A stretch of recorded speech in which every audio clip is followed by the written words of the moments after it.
Okay so good evening friends. आज की class में हम क्या करेंगे, हमने अपने प्रीवियस क्लास में स्क्यूनेस कुर्टोसिस एंड क्या टॉपिक पढ़े थे, वेरिएंस डिस्पर्शन पढ़ा था। ठीक है, सो हमने जो पढ़ा था उसके रिगार्डिंग कुछ PYQs हैं जिन्हें हमें क्या करना पड़ेगा, सोल्व करना पड़ेगा। ठीक है, जिस for our better understanding. Clear. So यहाँ पर हम क्या देख सकते हैं, इस ग्राफ में हम यहाँ पे क्या देख रहे हैं क्वेश्चन में कि यहाँ पर दो ग्राफ गिवन है। इन दोनों ग्राफ में हम देख सकते हैं एक ग्राफ पॉजिटिव स्क्यूड है and second graph is negative skewed. ठीक है, अब इन दोनों स्क्यूड ग्राफ में ABC जो वैल्यू है हमें मेंशन करनी है कि what are these value A, B and C। Okay, जैसा कि हमने इस ग्राफ में देखा था कि जो नेगेटिव स्क्यूड डाटा होता है, ठीक है, क्या होता है, नेगेटिव स्क्यूड डाटा होता है, उसमें जो टेल रीजन प्रेजेंट होता है वो कहाँ प्रेजेंट होता है, लेफ्ट की तरफ। ठीक है, और जो मेजर जो डाटा रहता है वो कहाँ पे शिफ्ट हो जाता है, राइट की तरफ। क्लियर। इसके बाद हमने क्या देखा था, जो नेगेटिव स्क्यूड डाटा है उसके अंदर जो सबसे ज़्यादा वैल्यू रहेगी वो किसकी रहेगी, मोड की रहेगी। किसकी रहेगी, मोड की। ठीक है, फिर उसके बाद उससे कम जो वैल्यू रहेगी वो किसकी रहेगी, मीडियन की। किसकी रहेगी, मीडियन की। एंड सबसे कम जो वैल्यू रहेगी वो किसकी रहेगी, मीन की। Okay, it was about negative skewed data. और बिल्कुल इससे अपोजिट क्या हो जाएगा, positive skewed data. Positive skewed data क्या होता है, जिसकी जो टेल रीजन प्रेजेंट है वो कहाँ पर प्रेजेंट है, राइट साइड में प्रेजेंट है, और जो मोस्ट ऑफ डाटा है वो कहाँ पे शिफ्ट हो गया है, लेफ्ट की तरफ। ठीक है, ऐसे डाटा को हम क्या बोलेंगे, positive skewed data. Positive skewed data में हमें क्या देखना था कि पॉजिटिव स्क्यूड डाटा में सबसे ज़्यादा जो वैल्यू रहती है वो किसकी रहती है, मीन की वैल्यू रहती है। किसकी वैल्यू रहती है सबसे ज़्यादा, मीन की। उसके बाद किसकी वैल्यू रहती है, मीडियन की। एंड लास्टली किसकी रहती है, मोड की वैल्यू रहती है। ठीक है, हम यहाँ पे क्या लिख सकते हैं, ए की वैल्यू क्या हो जाएगी, ए क्या हो जाएगा, मोड। बी क्या हो जाएगा, मीडियन। ओके, और सी क्या हो जाएगा, मीन हो जाएगा। इसके अकॉर्डिंग हमारा जो सी आंसर रहेगा वो क्या हो जाएगा, करेक्ट हो जाएगा, बिल्कुल करेक्ट हो जाएगा। ठीक है, आई होप आपको ये क्वेश्चंस क्यूनेस के रिगार्डिंग समझ आ गया होगा। अब हम क्या देख लेते हैं, अब हम एक क्वेश्चन यहाँ पर देख लेते हैं, हमारा जो हमने किया था डिस्ट्रीब्यूशन के बिहाफ पे। तो हमने टाइप ऑफ डिस्ट्रीब्यूशन देखा था, binomial distribution, Poisson distribution and normal distribution. ठीक है, हमने इसके डेफिनेशंस को प्रीवियस क्लास में देखा था। तो इसके रिगार्डिंग मैच दी फॉलोइंग, हमें मैच दी कॉलम करने हैं। यहाँ पर क्या है, फर्स्ट है given binomial distribution. Now the question arising, binomial distribution क्या होता है।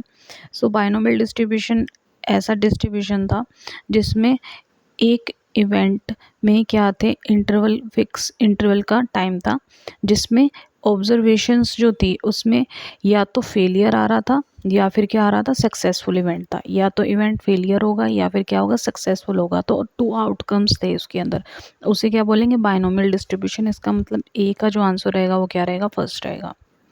Clear.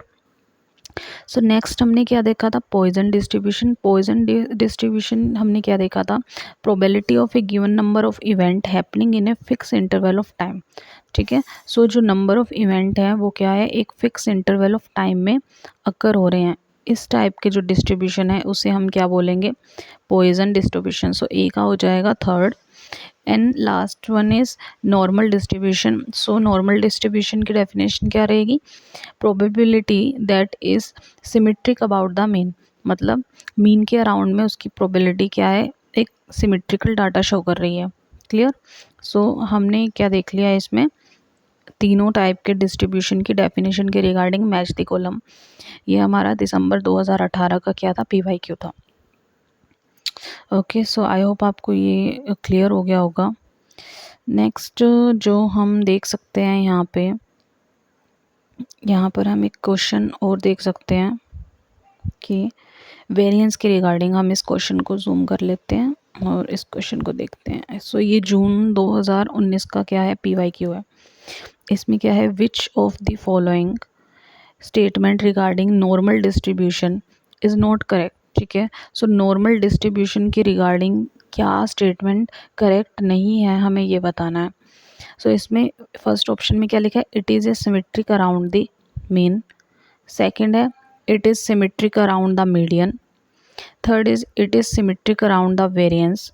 It is symmetric around the mode, ठीक है। सो हमने देखा था जो नॉर्मल डिस्ट्रीब्यूशन होता है, ठीक है, वो किसके अराउंड सिमेट्रिक होता है, सेंट्रल टेंडेंसी के, ठीक है। सो सेंट्रल टेंडेंसी हमारी कौन कौन सी होती है, mean, median and mode, but variation is not a central tendency. तो इसका करेक्ट आंसर क्या हो जाएगा, थर्ड, कि जो हमारा नॉर्मल डिस्ट्रीब्यूशन है वो सिमेट्रिक अराउंड नहीं आता, किसके, वेरिएंस के। ओके, सो वेरिएंस के अराउंड सिमेट्रिक नहीं है, बट बाकी जो तीनों सेंट्रल टेंडेंसी है, मीन, मोड, मीडियन, इसके अराउंड हमारा जो डाटा आएगा वो क्या होएगा, नॉर्मल होगा। क्लियर। सो आई होप आपको ये क्वेश्चन समझ आ गया होगा। अब इसके बाद हम देखते हैं इसके रिगार्डिंग नेक्स्ट क्वेश्चन। सो यहाँ पर हम एक क्वेश्चन और देख सकते हैं जो कि जून 2016 का PYQ है, ठीक है। सो इसमें हम क्या देख पा रहे हैं, following are the table shown the mean and the variance of a population density of species A, B and C। So यहाँ पर हमें क्या दिया हुआ है, एक टेबल गिवन है, ठीक है। इस टेबल में हमें मीन एंड वेरिएंस दे रखा है। क्या क्या दे रखा है हमें यहाँ पर, मीन दे रखा है और सेकंड क्या दे रखा है, वेरिएंस दे रखा है। कितनी स्पीशीज़ का, 3 स्पीशीज़ का, species 1, species 2 and species 3, A, B and C। सो जो मीन है वो क्या है, 5.3 एंड वेरिएंस कितना है, 5.05 का स्पीशीज़ A का। सिमिलरली स्पीशीज़ B के लिए जो मीन है उसकी वैल्यू है 7.05 एंड द वेरिएंस की वैल्यू है 0.35। Okay, so and lastly species C के लिए जो मीन की वैल्यू रहेगी वो रहेगी 5.30 एंड द वेरिएंस की वैल्यू रहेगी 50.5। ओके, सो अभी हमें क्या बताना है, based on the above which of the following statement is correct. हमें इस डाटा के अकॉर्डिंग बताना है कि कौन सी स्टेटमेंट क्या है, करेक्ट है। इस क्वेश्चन को करने से पहले हमें क्या एक इन्फॉर्मेशन के बारे में पता होना बहुत ज़रूरी है कि जो यूनिफॉर्म डिस्ट्रीब्यूशन होता है, ठीक है, जिसमें डिस्ट्रीब्यूशन क्या है, यूनिफॉर्म है, उसमें वेरिएंस की वैल्यू बहुत ज़्यादा क्या होती है, लो होती है, ठीक है। अगर वेरिएशन कम होगा, वेरिएंस कम होगा तो यूनिफॉर्म डिस्ट्रीब्यूशन कहलाएगा। क्लियर। सेकंड जो चीज़ हमें नोट करनी है वो है रैंडम डिस्ट्रीब्यूशन कब होगा। रैंडम डिस्ट्रीब्यूशन तब होगा जब वेरिएंस की वैल्यू मीन के इक्वल हो जाएगी, ठीक है। जब वेरिएंस की वैल्यू मीन के इक्वल हो जाएगी तो उस टाइप का डिस्ट्रीब्यूशन रैंडम डिस्ट्रीब्यूशन कहलाएगा। Okay, and third thing that we need to know is clumped distribution, ठीक है। क्लम्प्ड डिस्ट्रीब्यूशन कब होगा, जब वेरिएंस की वैल्यू क्या हो जाएगी, लार्जर हो जाएगी, किसके कंपेयर में, मीन के कंपेयर में, ठीक है।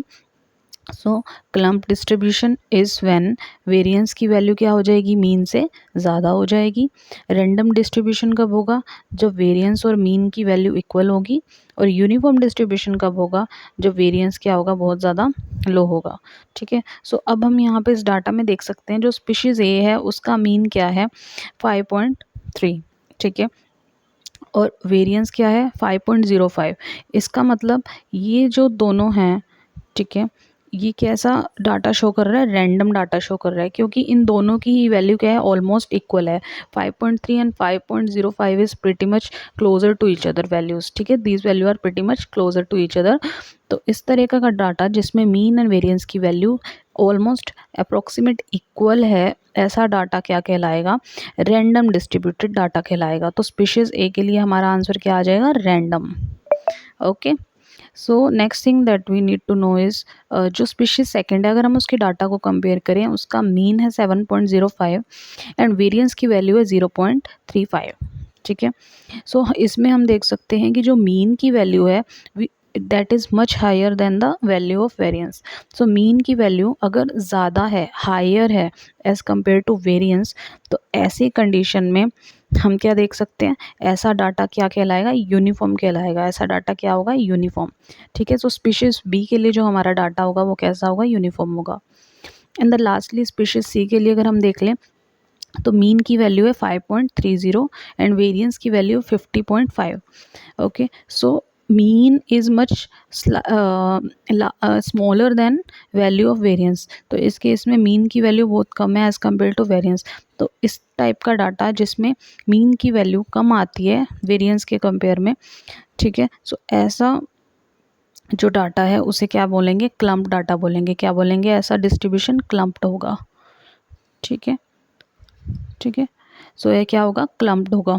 तो इससे हम फाइंड आउट कर लेंगे कि हमारा आंसर स्पीशीज़ ए के लिए कैसा डिस्ट्रीब्यूशन है, रैंडम डिस्ट्रीब्यूशन, स्पीशीज़ बी के लिए यूनिफॉर्म डिस्ट्रीब्यूशन एंड स्पीशीज़ सी के लिए क्लम्प डिस्ट्रीब्यूशन, ठीक है। सो आई होप इस क्वेश्चन के रिगार्डिंग आपको ये एक्सप्लेनेशन समझ आ गई होगी और ये टॉपिक भी क्लियर हो गया होगा, ठीक है। सो ये हमने क्या कर लिया, कुछ PYQs कर लिए रिगार्डिंग डिस्ट्रीब्यूशन टॉपिक, ठीक है।